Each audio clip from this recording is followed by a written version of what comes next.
Okay, let's unpack this. The headline is everywhere, and it sounds so shocking. Taylor Swift ends Kelsey's career. Exactly. It's pure global celebrity drama meets, gridiron heartache. Right. But what's actually behind a headline like that? Are we talking about a real sudden drop in his performance, or is this something else? Or is it maybe the calculated strategic pivot of what's now a $90 million brand? An icon just deciding when to close one chapter and open the next. That's what I think. That headline, it really captures the chaos around the Chiefs right now. The public wants a simple answer, right? Yeah. It's either Taylor or it's his knees. Of course. But the reality is so much more complex. So our mission today is to look past the clickbait and get to what's really going on. This deep dive is all about the convergence of Kelce's NFL frustrations, his impending personal life, and this just skyrocketing business empire he's built. And for you listening, we're using financial reports, recent team announcements, all of it to really separate the rumor from the reality. We're looking at three major pressures closing in on him. First, the end of the Chiefs dynasty, which came way sooner than anyone expected. Second, that very public 2027 wedding timeline. And maybe the biggest one, the surprisingly massive size of his post-football business empire. It really changes the entire equation, doesn't it? It makes it less about ability and I think all about opportunity cost. So we have to start where it really hurts, on the field, the athletic end zone. I mean, the star tight end, he's 36 now, and he's facing what he himself calls his most frustrating season in years. And the 10 context is just brutal. Yeah. The Chiefs, at 6-9, are eliminated from playoff contention. That's the first time that's happened since 2014. When you've only known success, I mean, that kind of organizational meltdown has to take a toll. Oh, the toll is absolutely palpable. You can hear it. His recent comments on his New Heights podcast, it didn't sound like the usual, competitive guy. It felt heavy. What did he say exactly? He admitted, and this is a quote, "I feel like I've always had answers in years past, and this year I just can't find them." Wow. That feeling, that lack of a solution, plus the team's visible struggle, with Mahomes and his knee injury, it's forcing guys like Shannon Sharp to just say it out loud. He said this might be the end. This might be the end. It really looks like burnout, but burnout driven by just futility. But see, this is where the whole decline narrative just kind of falls apart for me. How so? Because despite the team's record and his age, which for a tight end is getting up there, he is still playing at an elite level, individually. The stats back that up. Totally. Through 15 games, he's got 68 catches, over 800 yards, 5 touchdowns. And if you zoom out, that production puts him next to Jerry Rice. Jerry Rice. As the only players in NFL history to get over 800 receiving yards in 12 straight seasons. Right. So that's not a player who's lost a step. That is a generational talent who's just kind of stuck on a sinking ship this year. And what's so fascinating is that the league knows this isn't a performance issue. They just voted him to another Pro Bowl. His 11th. That tells you everything about the respect he has. But Yeah. the finality, it's real inside that organization. With the franchise heading into a new phase, maybe even a full rebuild, Andy Reid and the front office are, quietly bracing for him to leave. The speculation has gotten so intense, people are saying the upcoming Christmas Day game against the Broncos could be it. His final home game at Arrowhead. That's what some analysts are framing it as. So we've got a superstar. He's physically dominant, but just emotionally beaten down by the team's failure. It feels like a final countdown on the field. It does. But the biggest factor pushing him to retire, it might not be his performance at all. It's this massive multi-million-dollar business empire he's already running. Precisely. And that looming personal deadline that connects to both his life and the team's financial health. Let's move to that second pressure point. Okay, so first let's just tackle the big headline. The idea that his fiancée is, forcing his hand. The Taylor Swift ends Kelce's career narrative. Right. It's dramatic, for sure. But it kind of implies he has no say in the matter, which just doesn't seem to line up with the facts we have. I agree, but you can't deny that the personal timeline is it's aggressive and it's very, very public. No, you can't. Multiple reports are confirming he's engaged to Taylor Swift, and they have actual wedding plans. June 13th, 2026, at the Ocean House in Rhode Island. Which is an ultra-exclusive spot. That's a massive, attention-sucking commitment right in the middle of the 2026 off-season. A wedding on that kind of global scale, it just adds a ton of weight to the idea of, prioritizing the next chapter. And the speculation really hit a fever pitch after that loss to the Chargers on December 15th. Oh, yeah, the goodbye moment. The goodbye moment, exactly. Analysts, fans, they all zeroed in on it. Swift was visibly emotional in the family suite. She was filming moments on her phone. To the public, it looked like a farewell tour being recorded for the scrapbook. But the inside story is way more nuanced, isn't it? It is. Sources close to them actually suggest the total opposite. That Taylor Swift was a big reason he came back for the 2025 season after that brutal Super Bowl loss. The idea that he had unfinished business. Exactly. They've definitely discussed his retirement, but the sources are, adamant that she fully encourages his football career. So she's framing the final call as completely his own. Right. So whether she's involved or not, the official timeline now is really all about the Chiefs and their salary cap management. Cool. Kelce has publicly said he'll make his final decision before the new league year starts in March 2026. And that deadline is absolutely critical for the team's planning. It's everything. Can you just break down those numbers for us? We've seen a $19.8 million cap hit versus a $17 million saving. For anyone not, glued to the salary cap tracker, what does that actually mean? It means the difference between a crippling financial weight and instant flexibility. If Kelce stays, the Chiefs are on the hook for his salary, which counts as a nearly $20 million charge against their cap. That's money they can't spend on other players. But if he retires before March, they immediately save $17 million, instantly. Oh. And in football terms, $17 million is enough to sign a major free agent or, several key players you need for a rebuild. So they need that money to retool the roster. They desperately need it. Kelce's decision isn't just about his future.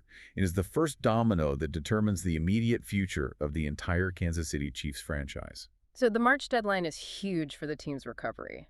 But the urgency for him to retire, it feels less about his body breaking down and everything about pure financial logic. Exactly. He hangs up his cleats, he saves the Chiefs $17 million, and he steps immediately into a world where he's already worth nearly $100 million. That's a no-brainer. It really is. Let's look at that financial safety net, because this is the real game changer here. Okay, the big, bold fact here. Kelce's estimated 2025 net worth is around $90 million. Which is a number that nearly matches Patrick Mahomes, his quarterback. And the really astounding part is how little of that came from his actual NFL salary. So much of it is from savvy investments, big endorsements. He's not just a football player who might go into media. No, he is a media mogul who just happens to still play football. He is at peak visibility, and his brand value just... It transcends a tight end contract. Just look at the scale of the New Heights podcast. It's unbelievable. They signed a 3-year, $100 million+ deal with Wondery and Amazon. This is not a hobby show anymore. Not at all. When that Taylor Swift episode dropped, it just shattered records. 13 million YouTube views in 24 hours. And they're pulling in A-list talent. They got Leonardo DiCaprio's first ever podcast appearance. That's a global brand with sustained power that makes money whether he ever plays another down or not. And that media status is translating directly into Hollywood, right? It's setting up his next career so seamlessly. I mean, he's got a role in Happy Gilmore 2, the Netflix sequel, and a part in a Ryan Murphy horror series, Grotesquerie. Plus, he's hosting that Prime video game show, Are You Smarter Than a Celebrity? When you look at his schedule, you realize he's already working 2 full-time jobs. And this is where we need to look even deeper, at his diversified portfolio, because it shows this really clear, financially logical path away from football that isn't just about acting. Like the steakhouse. Right, the local Kansas City investment. He co-founded 1587 Prime Steakhouse with Mahomes. It's this luxurious 2-floor spot known for its insane menu items. Like a $345 Wagyu tomahawk steak? Exactly. That's a local asset with significant reliable cash flow. And his beverage diversification is really impressive. He's invested in Recover 180, an organic hydration drink, and he and his brother Jason are the biggest investors in Garage Beer. A brand now valued at $200 million. It's huge, and we have to mention the Casa Azul tequila soda investment, which got this massive immediate visibility just because Taylor was seen drinking it at a game. That's the celebrity multiplier effect you just can't buy with a marketing budget. You really can't. But maybe the most surprising move, the one that shows his pure brand influence and ambition, is his investment in Six Flags. The embattled Six Flags Entertainment, yeah. He and some partners secured a huge, nearly 9% stake in the amusement park company, and the goal is clear. Use his celebrity to revitalize the brand. This isn't just him parking his money somewhere. It's a strategic move to leverage his fame to make a massive corporation culturally relevant again. And it works. The moment he invests, the conversation immediately becomes, will there be Swift-themed rides? That's the power of the Kelce Swift machine. So if you're looking for evidence that Travis Kelce doesn't need football anymore, you just listed, what, half a dozen multi-million-dollar ventures, all of which need him to be available for meetings, for marketing, for filming, all things that are just fundamentally in conflict with the NFL calendar. This is less a retirement and more. Yeah. More like a leveraged buyout of his own free time. It absolutely is optimization. And if you're loving these financial deep dives into how celebrity can shift entire industries, make sure you're subscribed. We've got even crazier stories ahead connecting fame and finance in pro sports. So the final piece of this puzzle is the massive organizational pivot that's happening around Kelce. It's not just the roster that's, falling apart. The Chiefs organization itself is actively leaving its history behind for a better financial opportunity. That's the real headline that's ending this dynasty. The Kansas City Chiefs officially announced on December 22nd that they are leaving Missouri. They're building a new $3 billion domed stadium in Wyandotte County, Kansas. Set to open for the 2031 season. And the emotional weight of leaving Arrowhead Stadium, you just can't overstate it. It's a gargantuan shift. We are talking about a $4 billion public-private development deal. Yeah, and to put that in context for you, about 60% of that is coming from public funds, primarily through something called STAR bonds, which use future sales tax revenue from the project to pay for the construction. So it's a massive taxpayer commitment to move a team across a state line. It is. I have to ask, for anyone listening, why is this happening now? Why would the team leave a place as historic as Arrowhead? It's a purely strategic financial decision. It's all about maximizing revenue on days that aren't game day. So it's not just about the stadium? No, the deal includes a new headquarters and training facility, too. And while Arrowhead has the Guinness World Record for the loudest stadium roar, a real home field advantage. Modern NFL teams want domes. So they can host concerts, Final Fours, year-round events that just print money every single day. Exactly. And the reaction from officials in Missouri, it shows how deep the disappointment is. They talked about being deeply disappointed that the Chiefs chose financial incentives over the legacy of Arrowhead. Even the owner, Clark Hunt, publicly acknowledged how revered Arrowhead is. And this is the perfect, powerful connection back to Kelce's own decision. It really is. His potential retirement is like a mirror image of the Chiefs' larger choice. Both the superstar and the franchise are leaving this beloved, historic, but maybe limited home for a new, financially optimized opportunity. The entire era of this Chiefs dynasty, that period from, 2018 to 2025, it is definitively over, both for the players and for the organization itself. It's the end of an era, and it's not driven by a lack of success, but by the pursuit of an even bigger financial opportunity. So what does this all mean for you watching this whole pop culture saga unfold? The tension is just... it's undeniable.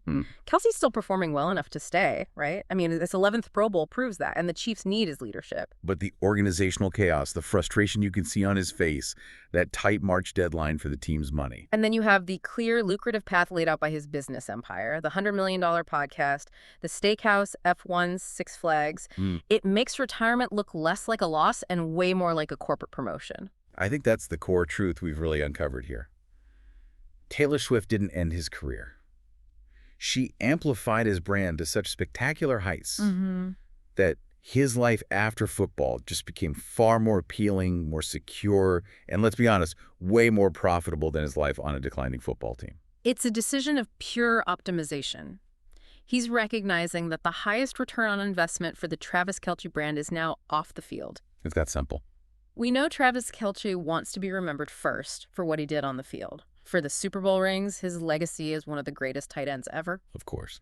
But in an era where celebrity completely transcends sport and fame can generate this staggering multi-industry wealth, here's a final provocative thought for you to think about.